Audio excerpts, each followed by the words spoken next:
all the medal matches, the first of which is a bronze medal contest in the under 48 kilo category featuring Marina VOROBEVA of Russia. She goes up against PEREZ SOLER of Spain. It'll be VOROBEVA in the white judogi, PEREZ SOLER in blue. The referee in the middle for this one is Katarina Marzok of Germany. And it's a big welcome to Lincoln. Hello, Lincoln. Hello, welcome back, everyone. Thank you, Sheldon.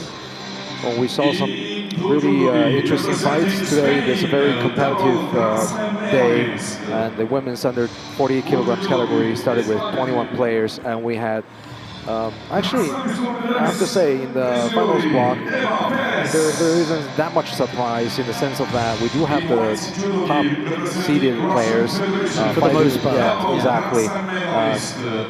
What I was surprised though was about Assunta Scuto from Italy, the reigning world champion, going out in the first round, losing to the Azeri Shafag Hamidova, and Hamidova is actually fighting for a bronze medal after this. And we have here, two strong players too. We actually have two Russians fighting for medals here with VOROBEVA, and later on in the final, you also have Gilyazova, who is #2 ranked.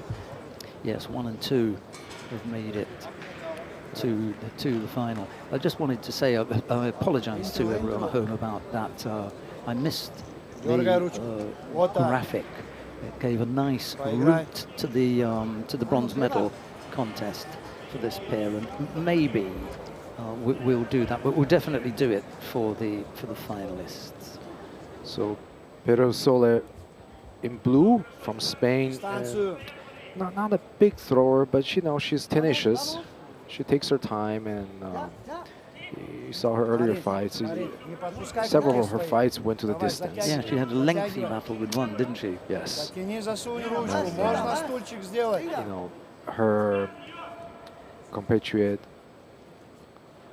and she didn't. She's going to be fighting for the other bronze medal.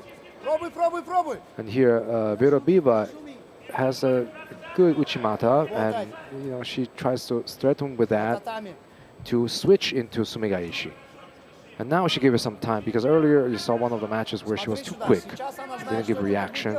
If I remember correctly, we watched many matches, but it's again another classic setup,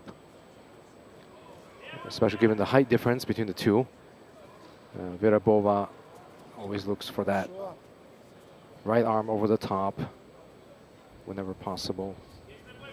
See, again, sticking with the leg in and then switching to Sumigaishi. So it was her who did it earlier. Well, it's the third time that she's hung around and dangled the leg in the air. And on each occasion, she's gone for the Sumigaishi. I'm just wondering if she's looking for the setup here and, feeding that leg in, letting PEREZ SOLER get comfortable with the thought that I know what's coming up here. It's the Sumigaishi, when really she tries something else. And it almost materialized in that last action, which we'll see.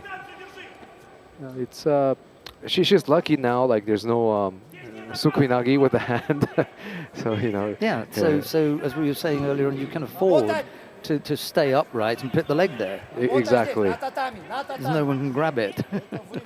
but I think, it could probably be even better if she can get her opponent to move a little bit, to follow her, make her react, and then switch direction.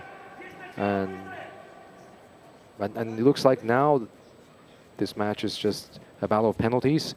And she goes again. Oh, okay. Still persisting with that. I still think that she's doing the setup. What would happen if a player who was leading by Wazari, for example, decided that they were tired of seeing this leg stuck in there, and they grabbed the leg and just smashed? It's a Shido. Yeah, it's a Shido. It's just a Shido. Just to make a point, Yeah, get your leg out of there. I think the risk is sometimes like when they leave the leg in there for too long, they can be picked up for Uranagi. And you can see PEREZ SOLER tried, almost gets countered. Well, They give a yuko for that. And this is for, remember we were talking about her doing something else from that leg. Right. So what it was the drop to the kouchi to the rear instead of the sumigeshi to the side. I'm not sure whether that was the complete plan, but that was one of the options. So she's probably got two things that she can look to try.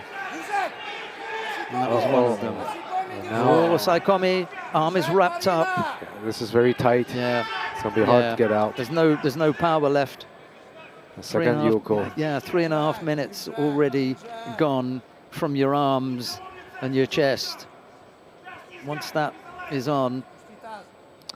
Well, Yuko Shiogatami, side four corner hold. That wins VOROBEVA the match at the bronze medal. It's a look of relief. She's worked hard for that. Almost as hard as the supporters behind us in cheering for her. In fact, it was a consistent voice that we have been hearing. It must be Mr. VOROBEVA, I'm sure. Right. The dad came along to support.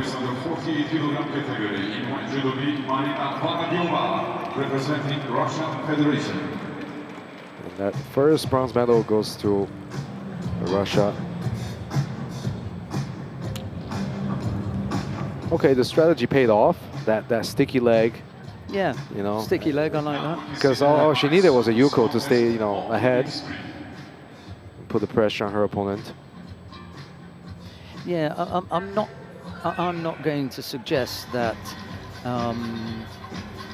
that was the initial plan, but I certainly think that given how many times she allowed that situation to develop, that it's something that she thinks about, and she probably has a number of options available to her, one of which was the sumigeishi from the sticky foot, and the other was just dropping down and going to the rear with the kouchigari, which is what she scored the yuko with. She was probably luring her opponent to do the uranagi.